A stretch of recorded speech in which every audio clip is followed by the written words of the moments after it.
Media మిత్రులందరికీ శుభోదయం. So 2 సినిమాలు రిలీజ్లో చాలా హడావిడిలో ఉన్నాను. కానీ మీ అందరినీ ఈరోజు కలవాలనిపించి, ఎందుకంటే పర్సనల్గా కూడా అందరు ఇంటర్వ్యూలు అడుగుతున్నారు. టైం అస్సలు నాకు సెట్ అవ్వట్లేదు. సరే, అట్లీస్ట్ సినిమాల గురించి మీతో షేర్ చేసుకోవడానికే ఈరోజు ఈ ప్రెస్ మీట్ పెట్టడానికి మెయిన్ రీజన్. ముందుగా మొన్న రాజమండ్రిలో గేమ్ చేంజర్ ఈవెంట్ అద్భుతంగా జరిగింది, మీ అందరికీ తెలుసు. సో దానికి ఆ ఈవెంట్ అంతా అద్భుతంగా జరగటానికి మెయిన్గా డిప్యూటీ సీఎం పవన్ కళ్యాణ్ గారు. సో పవన్ కళ్యాణ్ గారు మేము అడగగానే ఆ ఈవెంట్కి రావడం, ఆ ఈవెంట్ అంతా ఒక అద్భుతమైన ఈవెంట్, అంటే నా లైఫ్లోనే ఒక అద్భుతమైన ఈవెంట్. మెగా అభిమానులు కానీ, జనసేన కార్యకర్తలు కానీ, పవర్ స్టార్ గారి అభిమానులు, ఇట్లా అందరూ అక్కడ ఉండి ఆ ఈవెంట్ని ఒక అద్భుతమైన ఈవెంట్గా చేశారు. సో దానికి ప్రత్యేకంగా గౌరవనీయులు డిప్యూటీ సీఎం పవన్ కళ్యాణ్ గారికి థ్యాంక్ యూ వెరీ మచ్. మా కోసం అంత టైం స్పెండ్ చేసి వచ్చి మా ఈవెంట్ని, మా గేమ్ చేంజర్ సినిమాకి సపోర్ట్ చేసినందుకు.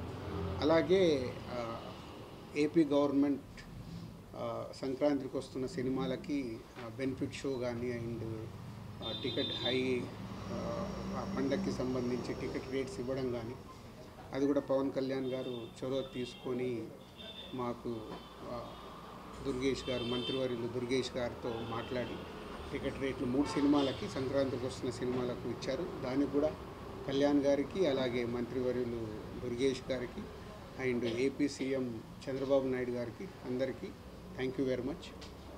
సో ఒక సినిమా పండగ వస్తుందంటే పండగ వాతావరణం ఎలా ఏర్పడుతుందో, మనకు సినిమాలు వస్తున్నాయంటే మనకు పండగతో పాటు డబుల్ ఏ సినిమా ఏ రోజు రిలీజ్ అవుతుంది, ఎప్పుడు చూడాలని మన తెలుగు ప్రేక్షకులు, అలాగే ఇప్పుడు పాన్ ఇండియా అయిన తర్వాత గ్లోబల్ ఆడియన్స్ కూడా అటు తమిళ్ కానీ, ఇటు కర్ణాటకలో కానీ, ఇప్పుడు నార్త్లో కూడా మనకు స్టార్ట్ అయింది, అలాగే ఓవర్సీస్లో కానీ మన సినిమాలకి, తెలుగు సినిమాలకి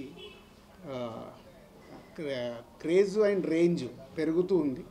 సో పాన్ ఇండియా రిలీజులు కాబట్టి మాకు ఇంకా ఎక్కువ, ఫస్ట్ టైం నేను చేస్తున్నా, ఎక్కువ స్ట్రెస్లో పనిచేస్తున్నాను. ఇంకా 3-4 డేస్లో ఈరోజు రేపు కంప్లీట్ చేసి గేమ్ చేంజర్ కాంటెంట్ పంపించేయాలి.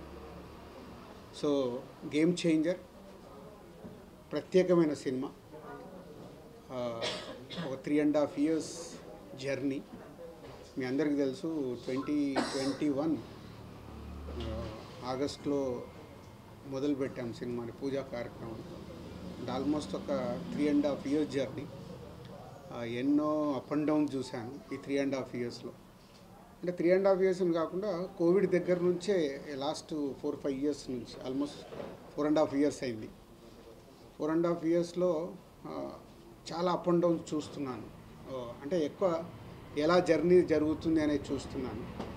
సో ఈ టోటల్ జర్నీలో వకీల్ సాబ్ 2020లో కోవిడ్ రాకుండా ముందు సినిమా స్టార్ట్ చేసి మేలో రిలీజ్ చేద్దామని ప్లాన్ చేశాం. May 21 మీ అందరికి గుర్తుండే ఉంటుంది. మార్చిలో కోవిడ్ వచ్చి లాక్డౌన్ వచ్చింది. అది కాస్త అలా 2020 మేలో అనుకున్న సినిమా 2021 April 9th రిలీజ్ చేసాం. అంటే ఆల్మోస్ట్ 1 year. అంటే కోవిడ్ దగ్గర నుంచి ఇలాంటి చేంజెస్ అంటే మన చేతిలో లేకుండా జరుగుతూ వచ్చాయి. సరే, ఆ సినిమాను అద్భుతంగా తయారు చేసి అద్భుతంగా పెట్టాము. April 9th రిలీజ్ అయిన 4వ రోజే మళ్ళీ కోవిడ్ విజృంభణతో 2 weeksలోనే మళ్ళీ థియేటర్ షట్ డౌన్.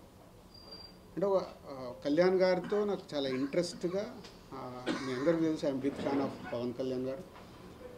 ఇంట్రెస్ట్గా దాన్ని కళ్యాణ్ గారికి మళ్ళీ రీఎంట్రీ, ఆ గ్యాప్ తీసుకున్న తర్వాత రీఎంట్రీ సినిమా. సో చాలా జాగ్రత్తగా దాన్ని బ్లాక్ బస్టర్ ఎలా అవుతుంది అనే దాని మీద డైరెక్టర్ అప్పుడు వేణు శ్రీరామ్ కానీ టీం కానీ అంత కష్టపడి చేసాం. మళ్ళీ కోవిడ్ రావడం, సెకండ్ లాక్డౌన్. సో ఇక్కడ సినిమా రిలీజ్ చేసేసి ఒక 1 week తర్వాత 1 month నేను యూఎస్ వెళ్ళిపోయాను. అంటే ఆ డిసప్పాయింట్ కావచ్చు, ఐ వాంట్ బ్రేక్ కావచ్చు ఆ టైంలో, అలా వకీల్ సాబ్కి. దాని తర్వాత వారిసు చేసాం తమిళ్ తలపతి విజయ్ గారితో. అది తమిళ్లో తీసాం కాబట్టి తమిళ్ సినిమా అయిపోయింది. అంటే దిల్ రాజు గారికి తెలుగులో దాని ద్వారా రావాల్సినంత రాలేదు, కానీ తమిళనాడులో వచ్చింది. తర్వాత బలగం చేశాం. బలగం అయితే మీ అందరికీ తెలుసు, ఇట్స్ బిగ్ అప్రిషియేషన్. ఆ సినిమాకు కూడా ఏమైంది, సో అది తెలంగాణ నేటివిటీలో చేయడం వల్ల, తెలంగాణ బ్యాక్డ్రాప్లో సినిమా కాబట్టి తెలంగాణలో దానికి 100కు 100 మార్కులు వస్తే అదర్ దగ్గర 70-80% వచ్చాయి. అంటే మళ్ళీ యూనివర్సల్గా కొట్టలేకపోయాను. ఇలా నన్ను నేను అనాలిసిస్ చేసుకుంటూ ఉన్నాను లాస్ట్ 3.5 yearsలో జరుగుతున్న జర్నీలో. సో ఇలా కొన్ని సినిమాలు రిజల్ట్ రాలేదు. సో రిజల్ట్ రానప్పుడు అక్కడి వరకు నాకు బాధ లేదు. ఫ్యామిలీ స్టార్ రిలీజ్ అయ్యాక, రిలీజ్ రోజు నా గ్రాండ్ సన్ ఫోన్ చేశాడు. వాడికి మరి ఎలా చెప్పారో ఏంటో తెలియదు, తాత చాలా అప్సెట్లో ఉన్నావంట, నువ్వు అప్సెట్ అవ్వకు, ఎందుకంటే నీ చేతిలో గేమ్ చేంజర్ ఉంది, నువ్వు గేమ్ చేంజర్ కొడతావని. It's emotional moment for me. ఏంటి వీడు కూడా ఫోన్ చేసి, ఏజ్ ఇస్ 7 years బాయ్, నా గురించి ఇంత కన్సర్న్గా ఉన్నాడు అన్న తర్వాత నాలో మళ్ళీ ఒక చేంజ్ తీసుకున్నాను. నోను, ఒక 7 years బాయ్ కూడా అడుగుతున్నాడు ఇలా అని అంటే ఏంటి, ఎక్కడ ఇన్స్పైర్ అవ్వాలి. సో సినిమాలు మళ్ళీ పాత రోజుల్లాగా నేను ఎక్కడ మిస్ అవుతున్నాను, ఎలా పట్టుకోవాలి అని ఒక టార్గెట్ స్టార్ట్ అయింది. నాట్ ఓన్లీ ఆరాంష్, వాడి పేరు, మై గ్రాండ్ సన్ పేరు ఆరాంష్ అని కాదు, చాలామంది ఏమైంది సార్, మీడియా మిత్రుల్లో ఉన్నా మీ సినిమాలు రావట్లేదు, మీకు రిజల్ట్ వస్తలేవు, దిల్ రాజు జడ్జిమెంట్ అయిపోయిందా, ఇలా రకరకాలుగా శ్రేయోభిలాషులు మాట్లాడడం కావచ్చు, ఇండైరెక్ట్గా మాట్లాడడం కావచ్చు, చెవున పడుతూ ఉంటాయి. ఆ టైంలో నాకు ఒక ఫియర్ స్టార్ట్ అయింది. అరే నిజంగా నా జడ్జిమెంట్ పోయిందా, నిజంగా ఇంకా నేను రైట్ సినిమాలు ఇవ్వలేనా, లేదు కాంబినేషన్కి వెళ్ళిపోవాలా. ఇలాంటి టైంలో ఒకరోజు అనిల్ రావిపూడి కూడా ఇట్లా నా క్లోజ్ ఉండే డైరెక్టర్స్తో కాన్వర్సేషన్ స్టార్ట్ అయింది. సార్ ముందు ఉన్నదానికి ఇప్పటికీ నాలో ఏదో తేడా కనిపిస్తుంది, మీ అబ్జర్వేషన్ ఏంటి, నా క్లోజ్ ఉన్న వాళ్ళకి. లేదు సార్ మీరు సేమ్ చేస్తారు, లేదు సేమ్ చేస్తే నా ఈ రిజల్ట్లు ఇంత చేంజ్ కాకూడదు, ఎక్కడో ఏదో. మా శిరీష్ గారు ఇక చెప్తూనే ఉంటారు, లేదు నువ్వు ఓవర్లోడ్ అవుతున్నావు, ఓవర్లోడ్ వల్ల యు ఆర్ నాట్ కాన్సన్ట్రేటింగ్. న్యాచురల్గా పండ్లు పెరిగినప్పుడు వర్క్ స్ప్లిట్ అయిపోతుంది అది ఎవరికైనా. నా పరిస్థితి కూడా అలాంటిది. లేదైతే I want is a steam line, దేనికి ఎలా చేయాలి అని. సో ఎప్పుడు ఇక్కడ సినిమా ఫీల్డ్లో సక్సెస్ ఉంటేనే వాల్యూ ఉంటుంది, అది ఎవరికైనా.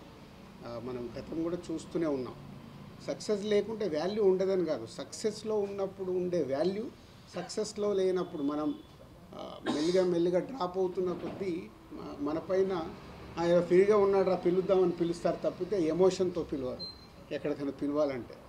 సో అక్కడ నాకు ట్రిగ్గర్ అయింది, లేదు ఇప్పుడు చేతిలో ఏం సినిమాలు ఉన్నాయి, ఈ సినిమాలకి రిజల్ట్ ఎలా తెచ్చుకోవాలి.